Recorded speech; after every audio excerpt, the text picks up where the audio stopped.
Salam dan selamat pagi, Jemaat HKBP Cibubur yang diberkati Tuhan.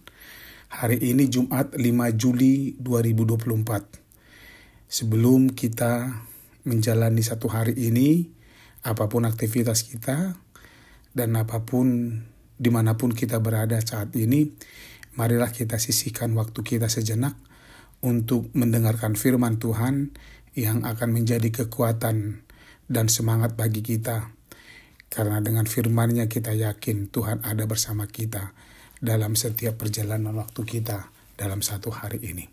Sebelum kita mendengarkan firman Tuhan, marilah terlebih dahulu kita berdoa. Kita berdoa. Kasih karunia dan damai sejahtera dari Allah Bapa dan dari anaknya Tuhan Yesus Kristus kiranya menyertai kamu sekalian. Amin. Bapak, Ibu, Saudara-saudara, sesuai dengan Almanak HKBP, renungan harian dan firman Tuhan pada kita untuk satu hari ini diambil dari Injil Lukas pasal 19 ayat 3. Dikatakan demikian. Ia berusaha untuk melihat orang apakah Yesus itu. Tetapi ia tidak berhasil karena orang banyak, sebab badannya pendek. Demikian firman Tuhan. Jangan fokus pada keterbatasanmu. Bapak, Ibu, dan saudara-saudara yang dikasihi Tuhan Yesus, seperti biasa Yesus dan para muridnya memasuki satu daerah bernama Yeriko. Tidak ada yang aneh kala itu, karena Tuhan Yesus dan para muridnya biasa mengunjungi banyak tempat.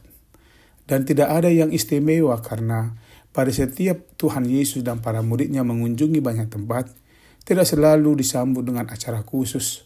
Tidak ada banyak orang berbondong-bondong menyambut Yesus dan rombongan mengerumuni dengan berbagai tujuan dan keinginan.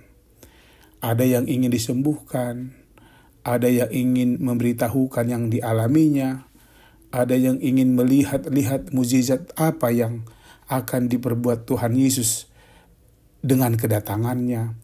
Bahkan ada orang yang datang seolah-olah menyambut Yesus, tapi mereka ingin mengintip kesalahan yang akan diperbuat Yesus kepada orang banyak dalam isi khotbahnya. Akan tetapi dalam perikop ini kedatangannya dengan rombongan para murid ke Yeriko menjadi menarik dan menjadi perhatian dalam perikop ini adalah karena salah seorang dari sekian banyak yang hadir melihat Yesus bernama Zakius, pemungut cukai dan seorang kaya ada di sana. Cerita ini menjadi menarik karena Zakius yang berbadan pendek tidak dapat melihat jelas seperti apa Yesus yang sudah menjadi buah bibir kala itu. Karena tinggi badannya di bawah rata-rata orang dewasa kala itu, ia pun harus terpaksa memanjat pohon ara. Ia berhasil menaiki pohon ara itu dan akhirnya Zakius dengan jelas melihat Tuhan Yesus bersama rombongannya. Jemaat Tuhan yang baik, naiknya Zakius ke pohon ara menjadi perhatian Tuhan Yesus. Sehingga besarnya keinginan Zakius ingin melihat Yesus sampai-sampai dia tidak peduli status yang disandangnya, pemungut cukai dan orang kaya. Memang pemungut cukai adalah jabatan yang dibenci banyak orang kala itu, karena kerjanya hanya memaksa dan memeras orang banyak. Tapi Zakius kaya, bisa saja dengan kekayaannya, dia bisa membayar orang untuk dibantu dengan sesuatu benda atau alat yang boleh membuat dia berada lebih tinggi dan dapat melihat Yesus. Yesus tahu mengapa Zakius berada di pohon ara itu. Bagi Tuhan Yesus, Zakius adalah tipikal orang yang memiliki kemauan yang tinggi. Dia tidak fokus pada keadaannya yang sangat terbatas. Dia mencari cara bagaimana agar keinginannya untuk melihat Yesus terpenuhi. Rupa-rupanya Yesus sangat memahami keadaan dan apa yang dipikirkan Zakius. Akhirnya Tuhan Yesus memanggil Zakius dan berencana menginap dan bermalam di rumah Zakius. Dalam iman, cara dan tindakan Zakius ini menjadi contoh dan patut untuk diteladani. Ada banyak orang Kristen terlalu pasrah dengan keadaannya. Orang Kristen banyak pasif dalam beriman. Padahal orang Kristen sering bahkan sudah tahu keberhasilan dalam kalimat yang mengatakan ora et labora, bekerja sambil berdoa. Itu artinya usaha juga boleh menentukan keberhasilan yang kita inginkan. Tidak cukup hanya berdoa, kemudian diam sambil menanti pertolongan darinya. Itu pasif dan tidak patut untuk ditiru.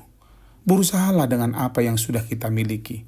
Yakini bahwa Tuhan sudah memberi akal dan pikiran, kemampuan serta potensi untuk menghadapi apa yang menjadi kesulitan-kesulitan kita. Tidak ada yang sulit jika kita berusaha.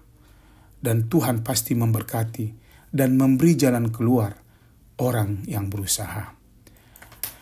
Banyak orang berhasil karena dia sudah berusaha dengan sebaik-baik mungkin. Apakah Anda ingin berhasil dalam meraih keinginan dan kerinduanmu? So, tetaplah fokus pada apa yang kita miliki. Dan jangan fokus pada keterbatasan yang ada, sebab itu boleh melemahkanmu. Amin. Tuhan memberkatimu. Kita berdoa. Terima kasih ya Tuhan untuk semua kebaikan dan perhatian-Mu. Aku ada karena Engkau memberikan segala sesuatu yang kubutuhkan. Ya Bapa, ajari aku untuk menggunakan segala sesuatu pemberian-Mu kepadaku. Amin. Selamat beraktivitas Samanginang. Horas.